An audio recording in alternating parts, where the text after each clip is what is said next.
بمشاريع قال بريس لوكاس أندريو غايتس ريفابري هافبش لأنجمنا أطلسيا أمريكي كو جباجيري فينوسيا ليتوانيا دقال ميا همي قلتو بيجي كي درباري كورباندا أبوريا جهانيا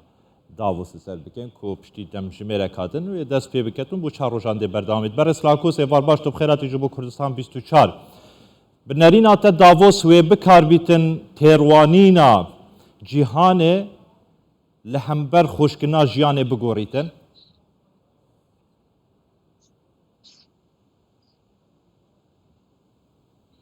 Ideally, yes. بەدڵنیاییەوە من باوەڕی ئەوە باوەڕی تەواوی منە کە کاریگەریەکی زۆر باشی هەیە لە سەراستی ئابووری لە سەراستی سیاسی لە سەراستی سەربازی و خەڵکێکی زۆر گرنگ لەوێن لە سەراستی گیان و بیرۆکەکان بە یەک دەگەن لە ژێر سەقفێکدا و هیوادارم بە کردار ڕنگ بداتەوە لە سەرازی واقع داووسێدا بەشێک یان جەمسەرێک ji cîhanê beşdarî têda naketin ku Rosyayê. Bê beşdarîkirina Rosyayê de kurbandeka wiha de ku hewla yêxistina cîhanê didetin, xweşguzeraniyê didetin di cîhanê de. Wê ev bi dest vebêtin, wê armanciyê bi dest bêxîtin bê Rosyayê.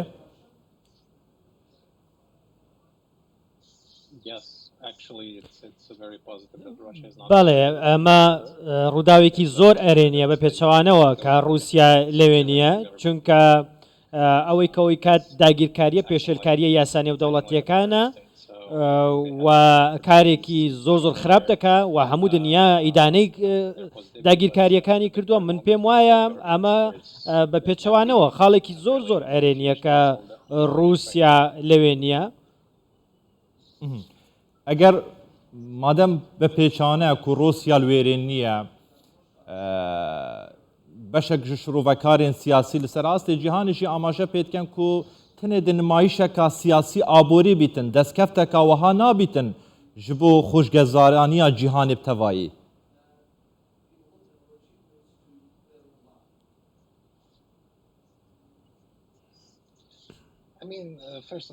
پێش هەموو شتێ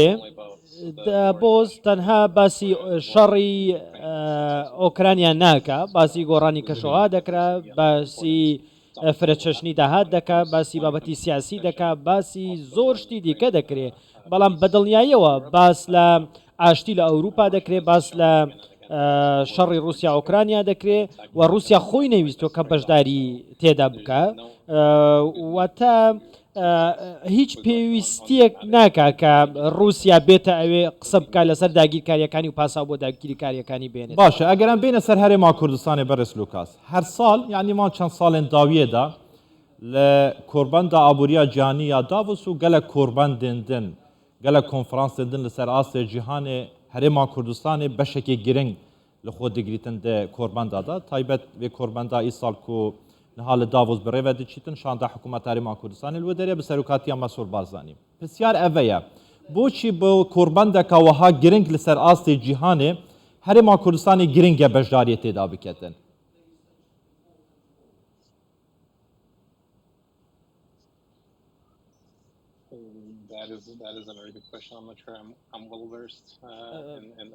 بەدڵنیاییەوە ئەمە هەرێمی کوردستان لە ناوچەیەکی ئاڵۆزدایە هەرێمەکەی ئاڵۆزە و گرنگیەکەی پێم وابێ ڕۆڵی زۆر زۆر باشی هەیە و حکوومەتی هەرێمی کوردستان دەبێ بە بۆچوونی من ڕۆڵێکی زۆر باش دەگێرە لەم کۆربەندەدا بۆ ئایندەیە هەرێما کوردستانی وەکو توت بێژی di navçeyeka ئالۆزدایە وێ چه گرنتیەکێ دروست بکەتن di navçeyêda divê navçeya hoya ئالۆزدا لەسەر ئاستê cîhanê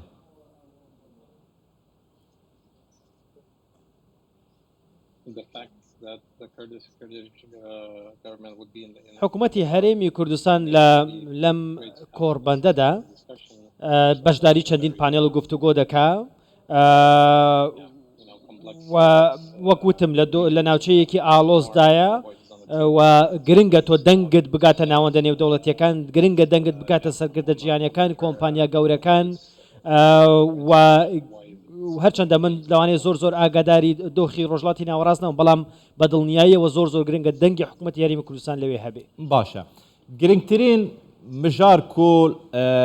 قربان دا آوری یا جهانی یا داووز دا چیه کو جبو جهان گرنگ بیتن فوکسا جهان لسر بیتن مترسی بیتن لسر داهاتو یا جهانه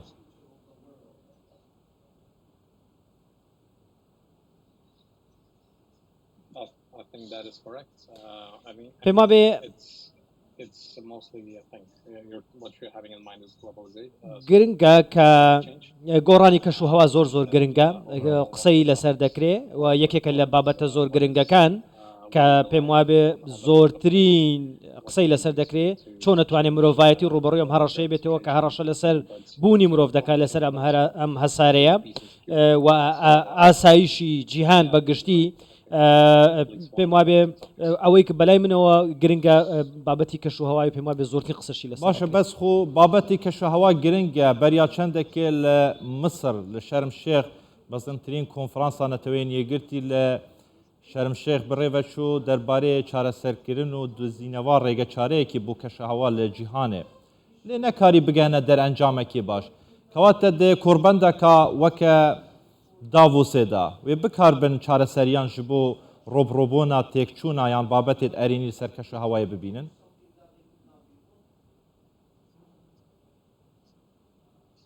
I mean, they haven't up until now. تا ئێستا This will be a breakthrough year, but on the other hand, لەلایەکەوە ئەوەی کە هەیە ئاکرێ گۆڕانکاریەک بێتە پێشەوە دوای